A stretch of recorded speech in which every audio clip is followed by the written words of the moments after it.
Property महाराष्ट्राच्या 14 कोटी जनतेची प्रॉपर्टी निश्चित करून देण्याचा विचार करते आहे। आमचे उपमुख्यमंत्री एकनाथ शिंदेजी, सुनेत्रा पवारजी आणि देवेंद्रजी, आमचं सरकार हे या ठिकाणी प्रचंड मजबूतीनं या ठिकाणी जनतेच्या मालमत्तेचं रक्षण करण्याचं काम करत आहे। मायक्रो झोनिंग जे आहे ते सुरू आहे मुंबईच्या त्याच्या संदर्भात सांगा, नागरिकांना काय पाहिजे म्हणायचं? आमचं नोंदणी मुद्रांक विभाग मायक्रो झोनिंगचा कायदा आणता आहे, सुरू झालेला आहे। मुंबईमध्ये प्रत्येक घराचं मायक्रो झोनिंग आम्ही करणार आहे, ठाण्याचं करणार आहे। आज 1 किलोमीटर बाय 1 किलोमीटर किंवा 500 मीटर बाय 500 मीटरच्या स्क्वेअरला झोन आहे।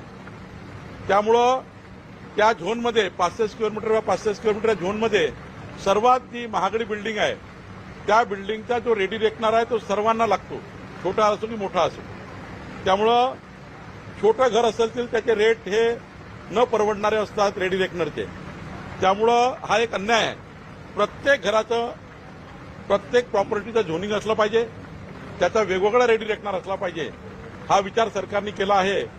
आणि हा ऐतिहासिक निर्णय देवेंद्र फडणवीस सरकारने केला की प्रत्येक घरांचं झोनिंग, प्रत्येक घराचं सीटीएस आणि त्यांचा वेगळा रेडी रेकनर हा होणार असल्यामुळं आता जे अव्वाच्या सव्वा रेट गरीब माणसाला लागायचे, त्याच्या प्रॉपर्टी लागायचे, ते लागणार नाही।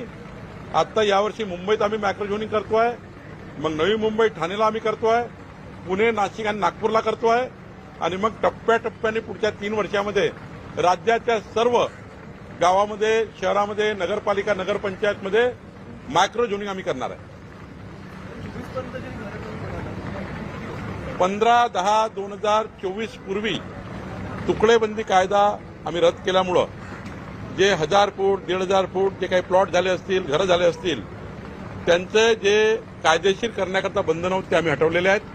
आणि त्यामुळे 15/10/2024 पूर्वीची सर्व घरं जे खाजगी मालमत्तेवर आहेत ते कायदेशीर होणार आहे।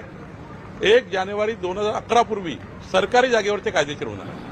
अधिकृत आणि अनधिकृत असं काही निकष असणार आहे का? मांडली होती मीरा भाईंदरांच्या आदिवासी जमिनीसंदर्भात दोषी असल्यावरती कारवाई करण्याची, तहसीलदारवरती कारवाई करण्याची, मात्र अद्याप ती झालेली नाहीये, आदिवासींना न्याय मिळत नाहीये, हेही दिली होती।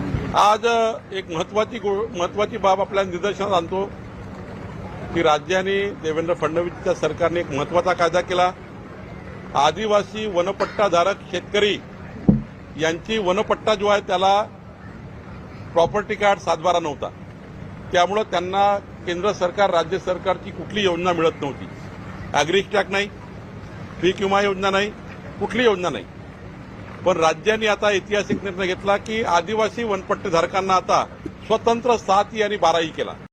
जसं सर्वसाधारण शेतकऱ्याकरता 7/12 असतो, आता वनपट्टेधारकांना 7E आणि 12E मिळणार।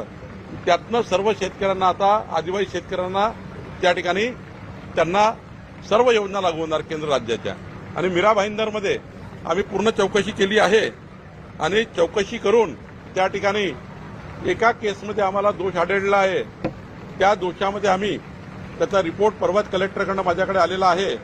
त्या ठिकाणी तहसीलदारनी चूक केलेली आहे, त्यावर आता आम्ही काही कारवाई करणार आहोत।